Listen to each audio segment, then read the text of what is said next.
उत्पत्ति अध्याय 1। आदि में परमेश्वर ने आकाश और पृथ्वी की सृष्टि की, और पृथ्वी बेडौल और सुनसान पड़ी थी, और गहरे जल के ऊपर अंधेरा था।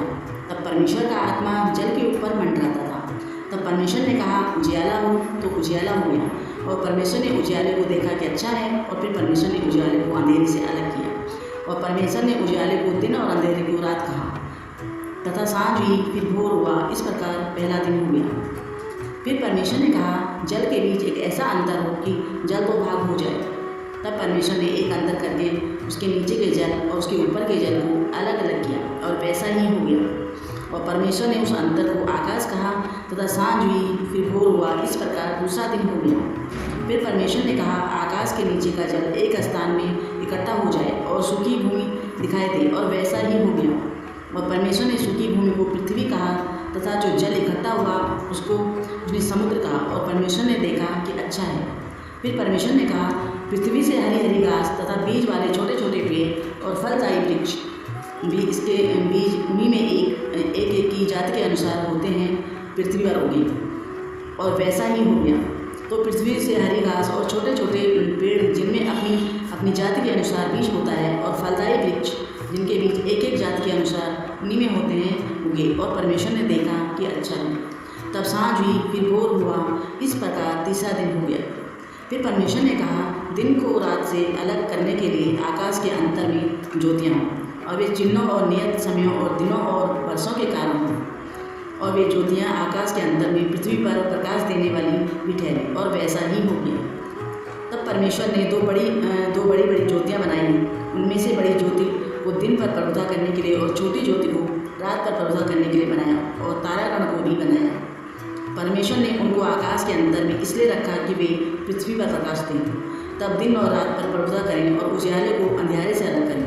और परमेश्वर ने देखा कि अच्छा है। तब सांझ हुई, फिर भोर हुआ। इस प्रकार चौथा दिन हो गया।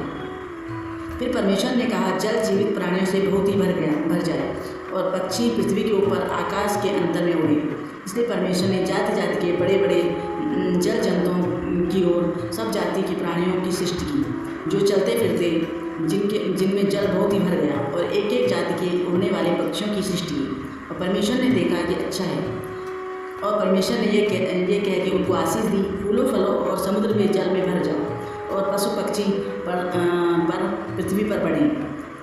तथा सांझ हुई, फिर भोर हुआ। इस प्रकार पांचवा दिन हो गया।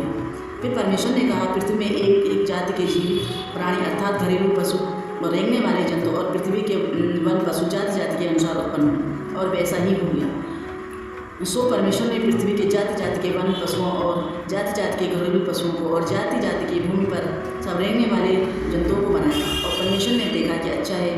फिर परमेश्वर ने कहा, हम मनुष्य को अपने स्वरूप के अनुसार अपनी समानता में बनाएं, और वे समुद्र की पक्षियों, आकाश के पक्षियों और घरेलू पशुओं और सारी पृथ्वी पर सब रेंगने वाले जंतुओं पर पृथ्वी पर रेंगने और अधिकार रखें। तब परमेश्वर ने मनुष्य को अपने स्वरूप में अनुसार उत्पन्न किया। अपने ही स्वरूप के अनुसार परमेश्वर ने उनको उत्पन्न किया, नर और नारी करके उनमें मनुष्यों की सृष्टि की। और परमेश्वर ने उनको आशीष दी, और उनसे कहा, फूलों फलों और पृथ्वी पर भर जाओ, उनको अपने वश में कर लो, और समुद्र की मछलियों तथा आकाश में पक्षियों और पृथ्वी पर रहने वाले सब जंतुओं पर अधिकार रखो। फिर परमेश्वर ने उन सबसे कहा, सुनो, जितने बीज वाले छोटे छोटे पेड़ सारी पृथ्वी के ऊपर हैं, जितने वृक्षों के बीज वाले फल होते हैं, वे सब मैंने तुमको दे दिए हैं, वे तुम्हारे भोजन के लिए हैं। और जितने पृथ्वी के पशु और आकाश के पक्षी और पृथ्वी पर रहने वाले जंतु हैं, जिनमें जीवन इनके प्राण हैं, उन सब के खाने के लिए मैंने हरे हरे छोटे पेड़ दिए हैं, और वैसा ही हो गया। तब परमेश्वर ने जो कुछ बनाया था सबको देखा, तो क्या देखा, बहुत ही अच्छा है। तब सांझ हुई, फिर भोर हुआ, और इस तरह छठवां दिन हो गया।